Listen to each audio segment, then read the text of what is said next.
Okay, so successful management and tools for thesis writing. As the outline, as I just mentioned, scholarly conversation, avoiding plagiarism, referencing styles, what the options are, reference management tools. So specifically, I'll look at RefWorks, EndNote, Mendeley, and then there's a bit of a practical exercise at the end as well. So the scholarly conversation, so I suppose this is a very kind of important thing to consider, that you are now part of a scholarly conversation. You are part of academia. So it's very important to structure your conversations in the right way. And your research is going to provide an entry point for you to engage with a community of scholars in your field. So you're adding to that sum of knowledge on a given area with your thesis, which is great. The scholarly conversation is the existing research that relates to a specific topic.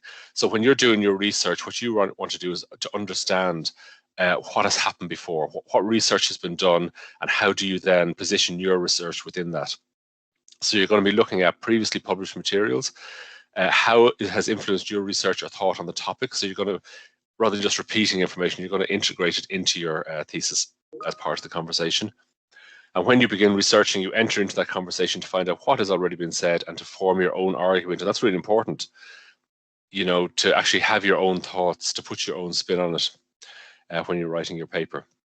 So how do you know what has been said about a particular scholarly conversation?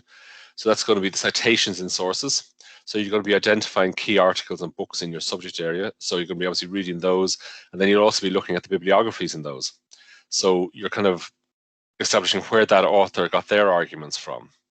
Okay, and then you can go forward from that as well. You can find, maybe if you find a seminal article on a work, you might find then other people who have in turn cited that article. So it's like you trying to understand the conversation that is happening around a certain subject area, and then I suppose you finding the gap within that to position your own research. And also then any additional research to help you follow the scholarly conversation. And the literature review is part of that. Okay, that's going to give you an outline of the conversation so far and allows you to contribute. And so you probably would have done a certain amount of that when you were proposing your thesis. When you're putting your research question together, you would have done maybe a lit review just to see what is the gap there, what research has been done and what is the research that I could do that'll add to that conversation. And then just finally on that, the reference management then is going to allow you to maintain a bibliography of what you said and cite sources when you add to the conversation. So that's very important. So as the person then reads your work, they're going to need to be able to follow your conversation, follow your arguments. And to do that, you need to cite exactly where you got the material from. Otherwise, it's considered just opinion. It's your own opinion, which is fine, but it's not valid for an academic conversation. So you need to, at each point, to be establishing exactly where you got your sources from, okay, how you're making your argument. So that's the scholarly conversation. So plagiarism, this is the one I suppose everybody has a kind of major fear factor of. And I should say at the outset, plagiarism, it's pretty easy to avoid, unless you're being very consciously plagiarizing, it's generally kind of an accidental thing. So once you cite correctly, you should be fine. But basically what it is, it's presenting someone else's work or ideas as your own, with or without their consent, by incorporating it into your work without full acknowledgement. So if you're not citing, you're not acknowledging. So the reader's assumption would be that this is actually your own thoughts, rather than actually, somebody else's knowledge as such. All published, unpublished material, whether in manuscript, printed, or electronic form, is covered under this definition. Okay, and that'll include, conferences you've attended, talking to colleagues, any information that you're using that isn't your own is going to need to be acknowledged. Okay, in fact, even if you'd published previous papers, you'd still need to cite yourself. So very important just to cite at each point as you go along.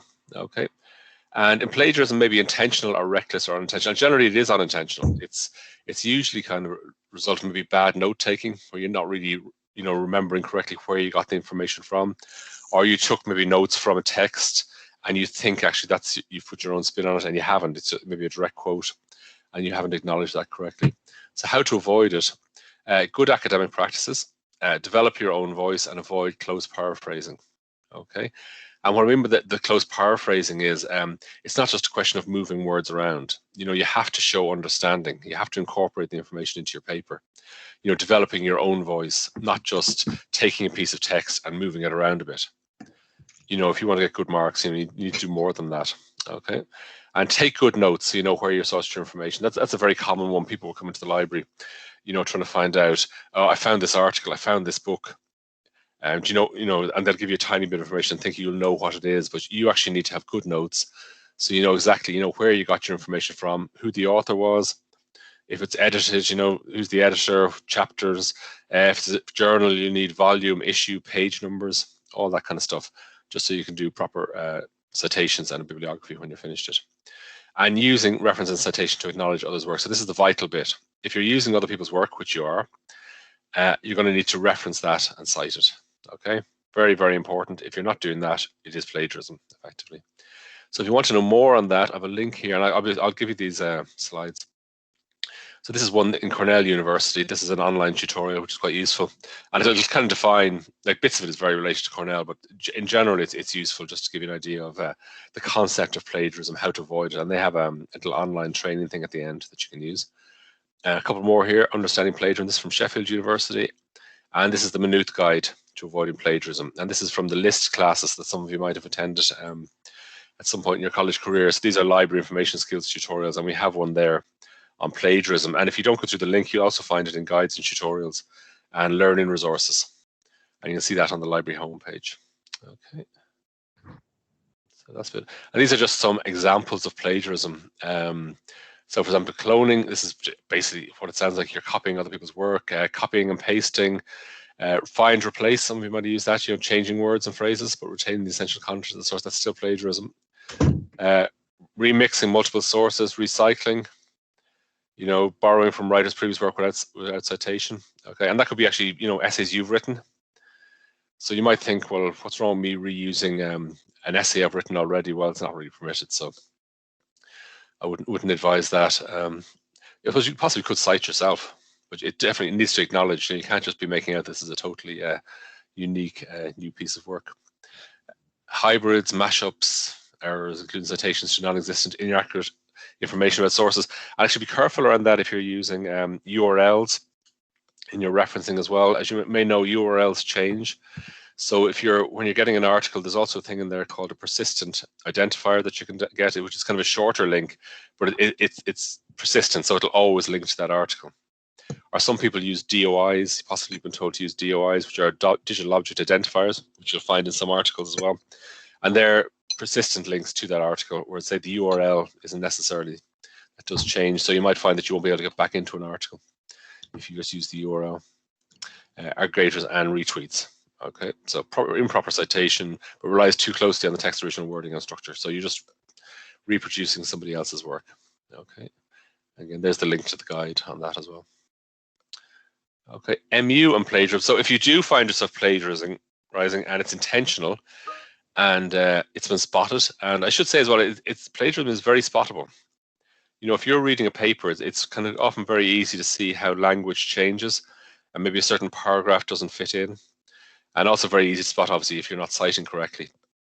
So sometimes it can be intentional. Generally, it isn't. But just be careful around that. And of course, there is you know, various I suppose procedures, disciplinary procedures. You know, if you do breach plagiarism, and you will be called to account for it. And this is just a link into Maynooth University's policy on plagiarism that you may wish to read. So you know, if it is intentional, it's quite a serious infraction of the rules, so just be careful around that. But say generally, just cite a lot and you can avoid it.